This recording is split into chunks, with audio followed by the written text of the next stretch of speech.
Study IQ IAS, आपका selection हमारा mission. नमस्कार दोस्तों, भारत के इतिहास में शायद ही कभी ऐसा हुआ हो कि सुप्रीम कोर्ट ऑफ इंडिया ने राष्ट्रपति को निर्देश दिया हो, राष्ट्रपति को डेडलाइन दी हो। आज ये हुआ है, मैं आपको बताता हूं। दरअसल मामला क्या है, कुछ दिन पहले मैंने वीडियो भी बनाया था, तमिलनाडु से रिलेटेड मामला था कि तमिलनाडु की जो लेजिस्लेटिव असेंबली है उन्होंने कई सारे बिल पास किए थे, करीब 10 के आसपास बिल है वो पास किए थे, लेकिन जो गवर्नर हैं वो उसके ऊपर कोई एक्शन नहीं ले रहे थे। मतलब पॉकेट वीटो कर लिया था, ना तो बिल को साइन कर रहे थे ना तो लौटा रहे थे, उसके ऊपर कुछ कर नहीं रहे थे। और तमिलनाडु की सरकार इसको देखते हुए सुप्रीम कोर्ट गई थी और फाइनली सुप्रीम कोर्ट ने यहां पर निर्देश दिया कि देश में जितने भी गवर्नर हैं राज्यों के अंदर, उनको समय सीमा बांध दी गई कि इतने समय के अंदर अंदर एक्शन लेना होगा। तो यहां पर हुआ क्या है कि उस जजमेंट का डिटेल रिपोर्ट आज सामने आया, जिसमें यह पता चला कि सुप्रीम कोर्ट ने गवर्नर के साथ साथ प्रेसिडेंट के ऊपर भी यहां पर टाइम बाउंड लगाया है, डेडलाइन दी है। आप देख सकते हो खबर, in a first supreme court sets deadline for president to decide on bill. तो थोड़ा सा इसको डिटेल से समझने की जरूरत है कि ये है क्या, क्योंकि हमारे कॉन्स्टिट्यूशन से रिलेटेड है और इसका असर बहुत लंबे समय तक रहेगा सेंटर और स्टेट के रिलेशंस के बीच में। बहुत कुछ जानने को है, चलिए आगे बढ़ते हैं। लेकिन उससे पहले आप सबको बता दूं कि स्टडी IQ पर इस समय सेल चल रही है। हमारे किसी भी कोर्स पर, जैसे UPSC फाउंडेशन बैच जो है 2026 के लिए, या फिर जो लोग 2027 में एग्जाम देंगे, हमारा लॉन्ग टर्म बैच अवेल कर सकते हैं। सभी में आपको कंप्लीट प्रिपरेशन कराई जाती है, प्रीलिम्स, मेंस, इंटरव्यू, सब कुछ की तैयारी होती है। You just have to use this code Ankit live to get maximum discount, और लिंक कमेंट सेक्शन में दिया हुआ है। चलिए शुरुआत करते हैं। तो यहां पर सुप्रीम कोर्ट ऑफ इंडिया ने एक लैंडमार्क जजमेंट पास किया है, जिसके तहत जो भी गवर्नर के द्वारा रिजर्व किया जाता है बिल, मतलब किसी राज्य के द्वारा कोई बिल पास किया गया और वो अल्टीमेटली गवर्नर के पास गया, फिर गवर्नर ने क्या किया, उस बिल को रिजर्व कर लिया प्रेसिडेंट ऑफ इंडिया को देने के लिए। तो प्रेसिडेंट ऑफ इंडिया को एक टाइम बाउंड मैनर में डिसाइड करना होगा। तो ये जो जजमेंट है ना कहीं इसका फार रीचिंग इंप्लीकेशंस देखने को मिलेगा सेंटर स्टेट रिलेशंस में, जो गवर्नर के रोल है उसमें, और साथ ही साथ भारत की जो फेडरल डेमोक्रेसी है वो कैसे फंक्शन करेगी फ्यूचर में, उसके ऊपर असर होने वाला है। खैर, इसका मैं आपको थोड़ा सा कॉन्टेक्स्ट बताता हूं। देखो, हमारे संविधान के अंदर दो आर्टिकल हैं, आर्टिकल 200 एंड आर्टिकल 201। ये बेसिकली डील करता है गवर्नर के पावर से रिलेटेड। मतलब मान लीजिए किसी भी स्टेट असेंबली के द्वारा कोई बिल पास किया जाता है, तो ऑब्वियस सी बात है उसको अगर कानून बनना है तो बिना गवर्नर के सिग्नेचर के वो नहीं बन सकता। तो गवर्नर के पास पावर होती है कि उस बिल का क्या करना है। तो आर्टिकल 200 में अगर आप देखेंगे तो गवर्नर के पास बेसिकली 4 ऑप्शन होते हैं। एक तो यह है कि मान लो बिल पास हुआ असेंबली से, गवर्नर के पास गया, गवर्नर ने सिग्नेचर कर दिया, हस्ताक्षर कर दिया, तो एसेंट दे दिया, और फाइनली वो जो बिल है वो कानून में बन गया। फिर दूसरा यहां पर पावर है, जो ऑप्शन है गवर्नर के पास, कि विथहोल्ड एसेंट, मतलब कि गवर्नर ने उस बिल के ऊपर हस्ताक्षर नहीं किया, साइन नहीं किया, राइट। तीसरा यहां पर ऑप्शन है गवर्नर के पास, वो है reserve the bill for the consideration of president. अगर गवर्नर को लगता है कि वो जो बिल पास किया गया है स्टेट असेंबली से उसका बड़ा कॉन्सिक्वेंस हो सकता है, सेंटर स्टेट के रिलेशंस खराब हो सकते हैं, मतलब कुछ भी अगर ऐसा बड़ा चीजें लगती हैं, तो उस केस में गवर्नर जो है वो जो बिल है वो प्रेसिडेंट के कंसिडरेशन के लिए छोड़ सकता है कि ये बिल हम प्रेसिडेंट के पास भेजेंगे और जो भी प्रेसिडेंट डिसाइड करेंगे उसके हिसाब से हम आगे बढ़ेंगे। और चौथा ऑप्शन होता है गवर्नर के पास रिटर्न द बिल। मतलब बिल पास हुआ असेंबली से, गवर्नर के पास गया, गवर्नर ने उसके ऊपर साइन नहीं किया लेकिन रिटर्न कर दिया, गवर्नर ने वापस दे दिया। लेकिन ध्यान रखिएगा कानून में ऐसा है कि अगर वो रिटर्न हुआ है बिल और स्टेट असेंबली से वही बिल पास हो गया है, सेम बिल, तो उस केस में फिर गवर्नर के पास जाएगा और गवर्नर को दूसरी बार साइन करना पड़ेगा। ठीक है, तो यहां पर क्या है ना कि एक बार बिल जो है रिजर्व, हम यहां पर किसकी बात कर रहे हैं, हम ये तीसरे वाले ऑप्शन की बात कर रहे हैं कि जब बिल जो है रिजर्व कर लिया जाता है एज पर आर्टिकल 201 कि प्रेसिडेंट के लिए हम रिजर्व कर रहे हैं, तो यहां पर संविधान में हम ये नहीं लिखा हुआ है कि प्रेसिडेंट को कितने टाइम के अंदर एक्ट करना चाहिए। मतलब जब बिल प्रेसिडेंट के पास गया यहां से, तो प्रेसिडेंट 2 महीने, 4 महीने, 10 महीने, 1 साल बाद, मतलब कितने समय के अंदर उस बिल के ऊपर एक्शन लेंगे ये किसी को नहीं पता। मतलब एक प्रकार का ये पॉकेट वीटो बन जाता है। और इसी की वजह से कई बार क्या होता है कि मान लीजिए सेंटर में किसी और पार्टी की सरकार है, राज्य में किसी और पार्टी की सरकार है, इसकी वजह से कन्फ्रंटेशन होता है।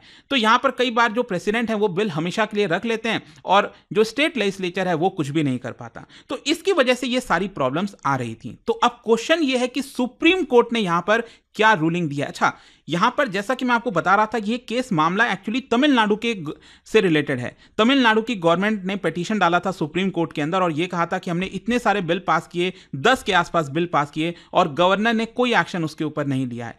तो यहां पर फाइनली सुप्रीम कोर्ट ने यह कहा है प्रेसिडेंट को, ध्यान से समझिएगा, प्रेसिडेंट को यह कहा है कि अगर गवर्नर आपके पास कोई बिल भेजते हैं तो जिस दिन से बिल भेजा गया उसके 3 महीने के अंदर अंदर, विद इन 3 मंथ्स, उस बिल के ऊपर आपको एक्शन लेना पड़ेगा।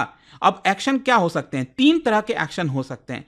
पहला है गिव एसेंट, मतलब गवर्नर ने बिल भेजा आपके पास, प्रेसिडेंट ने उस बिल पर साइन कर दिया और वापस गवर्नर के पास गया और गवर्नर से स्टेट असेंबली के पास गया, ठीक है। फिर दूसरा ऑप्शन है विथ होल्डिंग एसेंट, मतलब प्रेसिडेंट ने मना कर दिया कि हम इस बिल पर साइन नहीं करेंगे। और तीसरा है directing the governor to return the bill to the legislature, मतलब यह कह दिया गवर्नर को ये बिल जो है आप वापस से स्टेट असेंबली के पास भेज दीजिए रिकंसिडरेशन के लिए। तो ये 3 ऑप्शन यहां पर है प्रेसिडेंट के पास, लेकिन सुप्रीम कोर्ट ने अब यह कहा है कि 3 महीने के अंदर अंदर आपको यह एक्शन लेना पड़ेगा, बताना पड़ेगा।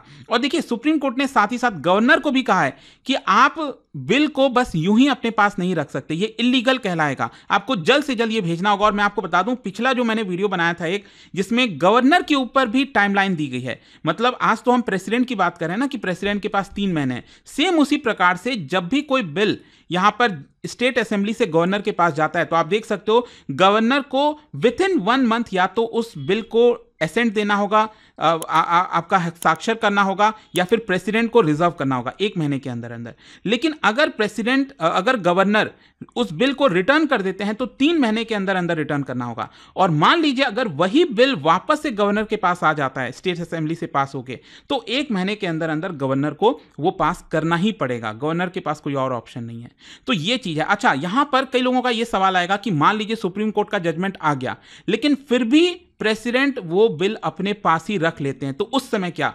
तो यहां पर सुप्रीम कोर्ट ने साफ साफ कहा है कि ये अनकॉन्स्टिट्यूशनल होगा, आप इस चीज को कोर्ट के अंदर चैलेंज कर सकते हैं। ये सुप्रीम कोर्ट ने साफ साफ कह दिया है कि जो भी प्रेसिडेंट एक्शन लेंगे, और आप सबको पता ही है हमारे संविधान में आर्टिकल 74 है जो कहता है कि president act on the advice of the council of minister, मतलब जो प्राइम मिनिस्टर हैं और जो काउंसिल ऑफ मिनिस्टर हैं उन्हीं के एडवाइस पर ही प्रेसिडेंट काम करते हैं। तो अल्टीमेटली यहां पर जो भी प्रेसिडेंट का एक्शन होगा वो चैलेंज किया जा सकेगा कोर्ट के अंदर, ये साफ साफ निर्देश आया है। और अल्टीमेटली आप देख सकते हो यहां पर सुप्रीम कोर्ट ने कहा कि जो प्रेसिडेंट हैं, if the president withhold assent, अगर प्रेसिडेंट यहां पर साइन नहीं करते हैं तो उनको प्रॉपर रीजन बताना पड़ेगा स्टेट को कि उन्होंने ये साइन क्यों नहीं किया। So this ensures accountability and checks arbitrary action, मतलब प्रेसिडेंट और जो सेंटर में गवर्नमेंट है वो गलत तरीके से स्टेट की पावर को ना रोके। खैर, अब क्वेश्चन ये है कि ये जो रूलिंग है वो इतना मायने क्यों रखती है। देखो, सबसे पहले मैं आपको बता दूं, यहां पर जिस तरह से आर्बिट्री यूज ऑफ पावर किया जा रहा था, जैसे फॉर एग्जांपल तमिलनाडु वाला केस है,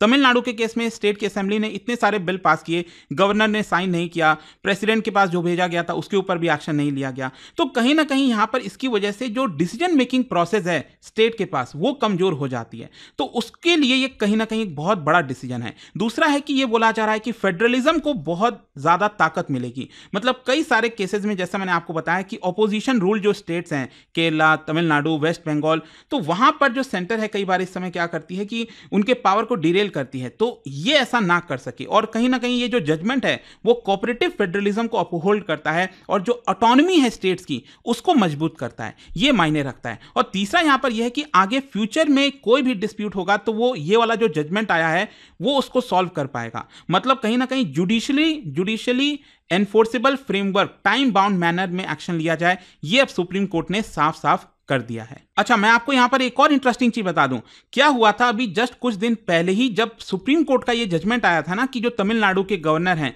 वो गलत हैं, उन्होंने जिस तरह से बिल को अपने पास रख लिया है हमेशा के लिए, ये गलत है, उनको टाइम बाउंड मैनर में वो बिल पास करना चाहिए। लेकिन उल्टा क्या होता है कि तमिलनाडु में जो सरकार है, एम.के. स्टालिन जो चीफ मिनिस्टर हैं, उन्होंने अगले ही दिन बिना प्रेसिडेंट के सिग्नेचर के और बिना ही गवर्नर के सिग्नेचर के जो 10 के 10 बिल थे ना, उसको नोटिफाई करा दिया, उसको कानून बनवा दिया। तो अगेन मुझे लगता है कि कहीं ना कहीं यहाँ पर प्रॉब्लम है। जब सुप्रीम कोर्ट ने यहाँ पर डिसीजन ले लिया था तो थोड़ा सा टाइम और दे देना था। इतने साल अगर मान लो निकल गए, तो जब सुप्रीम कोर्ट ने डिसाइड कर ही लिया है कि गवर्नर को 1 महीने के अंदर या फिर 3 महीने के अंदर ये डिसाइड करना पड़ेगा, तो कहीं ना कहीं राज्य सरकार को भी थोड़ा सा शायद रुक जाना चाहिए था। लेकिन यहाँ पर जो एम.के. स्टालिन है, जो तमिलनाडु में सरकार है, उन्होंने रुका नहीं और अगले ही दिन जो है यहां पर उन्होंने उसको कानून बना दिया। तो खैर जो भी है, ये जो डिसीजन आया ना सुप्रीम कोर्ट का, इसको दोनों नजरिए से देखा जा रहा है। एक तो यहां पर कुछ लोग ये हैं जो इसको सपोर्ट करते हैं जजमेंट को, कि हाँ इस तरह से वैक्यूम क्रिएट हो जाता था, डिसीजन मेकिंग नहीं हो पाती थी, प्रॉब्लम होती थी, तो जिसकी वजह से सुप्रीम कोर्ट का ये जजमेंट अच्छा है। जो लोग इसके अगेंस्ट में हैं, उनका कहना है कि देखिए सुप्रीम कोर्ट जानबूझकर एनक्रोच कर रही है, जो लेजिस्लेटिव और एग्जीक्यूटिव का पावर है उसमें दखल डालने की कोशिश कर रही है। तो ये भी आर्गुमेंट दिया जा रहा है। खैर जो भी है, आपका क्या सोचना है इन सारे मामले को लेकर, let me know in the comment section. और जाने से पहले आप सबके लिए एक बड़ा इंटरेस्टिंग क्वेश्चन। देखिए आज ये जो पूरा जजमेंट आया है ना, जहां पर सुप्रीम कोर्ट ने रूल किया है, एक डेडलाइन दिया है प्रेसिडेंशियल एक्शन को लेकर स्टेट बिल्स पर, ये हमारे कॉन्स्टिट्यूशनल डॉक्ट्रिन, कौन सा कॉन्स्टिट्यूशनल डॉक्ट्रिन को रीएनफोर्स करता है, ये आपको बताना है इन 4 ऑप्शन में से। और इसका जो राइट आंसर है आप सब जानते हैं, मेरे इंस्टाग्राम पर तो मिलेगा ही, वहां पर अगर आप नहीं हो कोई बात नहीं, टेलीग्राम से ले सकते हैं इसका सही उत्तर। मैं कई सारे जो एमसीक्यूज हैं वो यहाँ पर स्टोरीज में डालता रहता हूं। और जैसा मैंने आप सबको बताया, इस समय स्टडी आईक्यू पर सेल चल रही है। कोई भी कोर्स बैच ले आप लेते हो, स्पेशली हमारा जो फाउंडेशन बैच है 15 अप्रैल तक ही रहेगा, और ये जो सेल है वो भी आपका वैलिड है 15 अप्रैल तक। Use this code Ankit live to get extra discount. दोस्तों यूपीएससी एस्पिरेंट्स हो या बनने वाले हो, मेरे पास है आपके लिए एक game changing opportunity, study IQ का नया संपूर्ण बैच। सोचिए, एक कॉम्प्रिहेंसिव प्रोग्राम जिसमें मिलेगा सब कुछ, टॉप एजुकेटर्स के साथ 1000+ आवर्स की लाइव क्लासेस, पर्सनलाइज्ड मेंटरशिप और हैंड रिटन नोट से लेकर पीआरपी, एमआरपी जैसे इंटेंसिव प्रोग्राम्स तक। और बात स्कॉलरशिप्स की करें तो प्रीलिम्स क्लियर करो, पूरा फीस रिफंड पाओ। टॉप परफॉर्मर्स के लिए हर मंथ 11,000 रुपीज का कैश रिवॉर्ड। सिल्वर, गोल्ड या platinum, choose the plan that fits your needs. X secretary Anil Swarup जी खुद गाइड करेंगे आपको इस जर्नी में। स्टडी आईक्यू पर 2 करोड़ इंडियंस का ट्रस्ट है और अब संपूर्ण बैच के साथ आपका यूपीएससी ड्रीम भी होगा अचीव। आपको करना क्या है, कमेंट में दिए गए संपूर्ण बैच के लिंक पर क्लिक करें and once you click on buy now, आप देख सकते हो डिस्काउंट कोड्स, वहां पर टाइप कीजिए अंकित लाइव एंड आपको मिलेगा सबसे lowest price and your IAS journey starts here. Study IQ IAS, आपका सिलेक्शन हमारा मिशन।